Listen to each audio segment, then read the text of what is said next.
Magandang umaga mga kapanok. Ngayong umaga na ito ay pakita ko po sa inyo mga kapanok ang kaganapan dito sa ating area.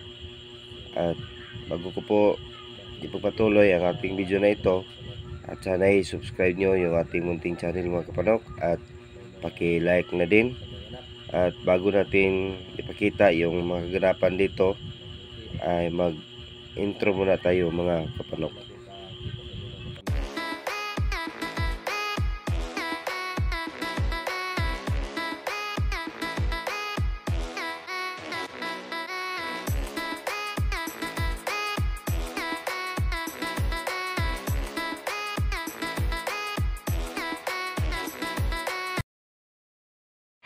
Magandang umaga mga kapanok. Ngayon nandito po tayo sa ating area. Yan yung mga alaga dito. So yan, hintay po sila ng pagkain nila.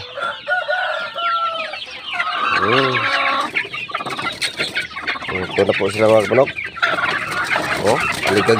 Aligago na po sila. Gutom na. Ayan. Dito.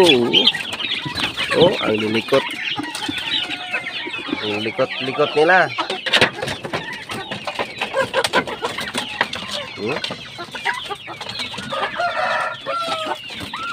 Mga kapanok, dito sa ating area ay pakita ko po sa inyo update sa ating mga alagang kambing. Dahil yung ating kambing mga kapanok ay yung mga inahin natin ay nagsilang na sa kanilang mga lahi. Yan. Ito po si Ami. Ngayon ay nagsilang siya mga kapanok ng dalawa. Hindi ko lang nakuna ng video mga kapanok dahil nagsilang siya hindi dito. Hinanap ko siya kagabi dahil hindi siya nakauwi. Ay nakita ko mga kapanok na nagsilang pala siya doon sa may kabila. Yan yung kanyang mga tayo. Yan.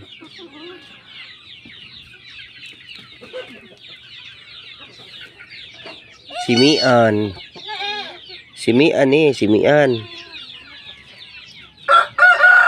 Ini si Mi.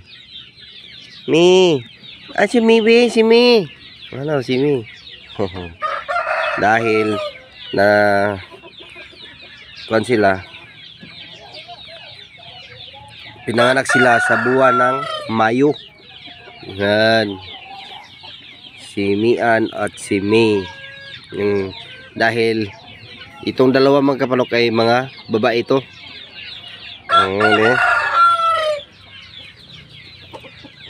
So yan mga kapanok yung isa nating inahin na nagsilang.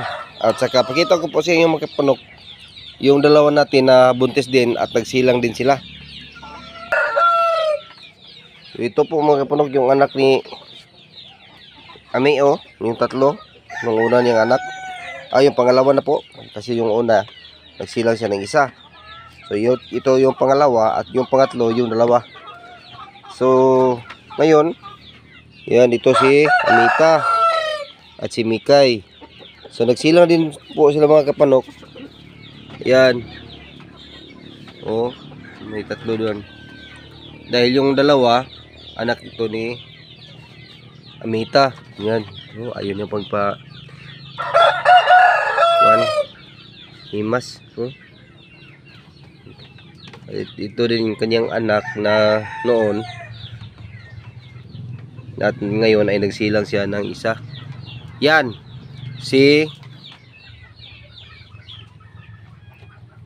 Pinangalan natin ng si Mayo. Si Mayo. Dahil lalaki siya. Yan si Mayo. At yung dalawa ang pangalan nila hindi pa natin naisip kung anong pangalan ng dalawa.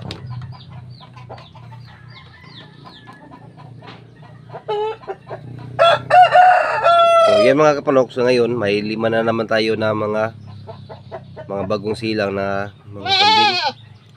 Yan po sila. So naka-bless po mga kapanok dahil kahit na wala tayong alaga na laki na kambing, pero yung ating mga inahin ay nakapagsilang din sila. Yan. So ito ang kagandahan mga kapanok pag sila ay pinakawalan lang natin. Ito. I-monitor lang natin kung nasaan na po sila upang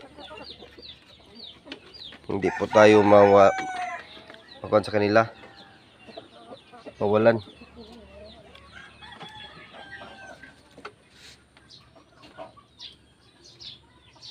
So kinulong ko muna sila dito, pero maya ay papakawalan natin at iwan lang yung kanilang mga supling dyan dahil uuwi din sila para magpadidi ng kanilang supling mga kapanok. Agi ko. Okay, so yung mga alagang manok ay naghintay na po sa kanilang pagkain. Kailangan natin silang papakainin ngayon. Okay.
Yan.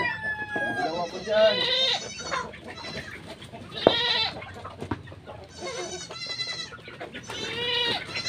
Natakot yung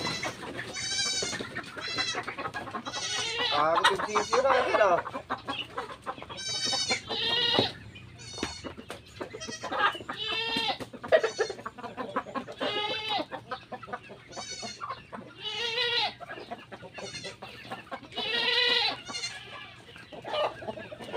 tawag sila ng nanay.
Yan. Dari mo. Dari. Wala si nanay mo.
kapanok ko.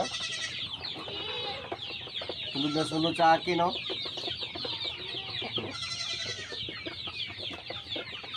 Dili raman mo, dili raman mo, ha? Kasi naman, matalagaan ko sa gawas. Ikaw ito, ito sa gawas.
At yan lang po mga kapanok ang kaganapan dito sa ating area.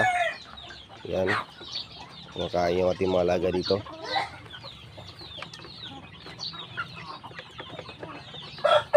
So, yung ibang mga kapanok na alaga natin ay nandun sa taas. Yan. So, yan po sila mga kapanok. Oh! Tulo. Tulo. Tatlo po sila doon sa isang pugad mga kapanok eh. Marami naman tayong pugad oh. So ba't agawan sila sa isang pugad? Loko. So dito mga kapanok may Uy.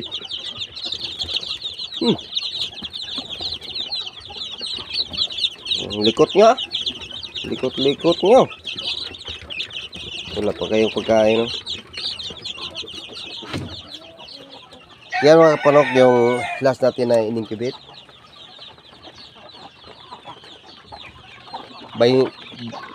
Dalawang po doon at dito po. Dalawang po din. Yan. Lebih. 6 na po yung in-incubate natin at bali 45 lang po ang napipisa. So ngayon ang nabubuhay na nandito sa area ay 40. 20 dito, 20 dun sa kabila. So yan sila mga kapanok. Sipor ko yung mga maitim. Yung mga brown at saka yung gray, dito natin ilagay. Yan sila.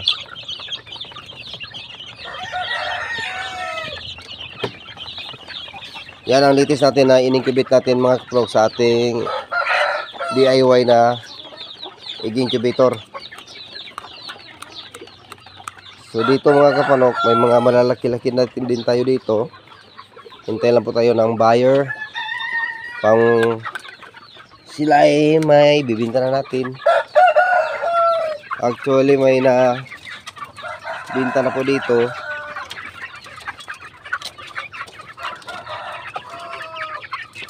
So ito lang po sila tira.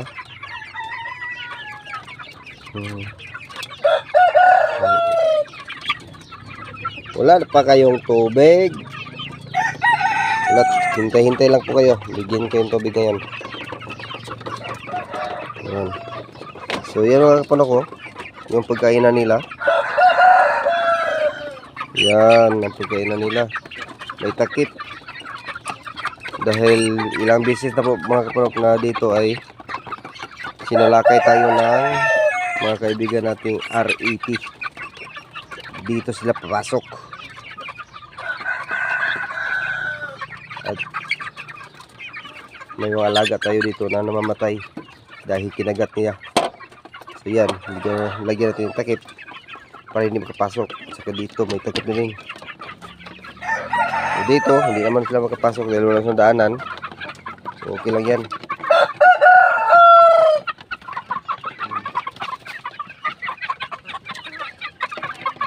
Kakain sila.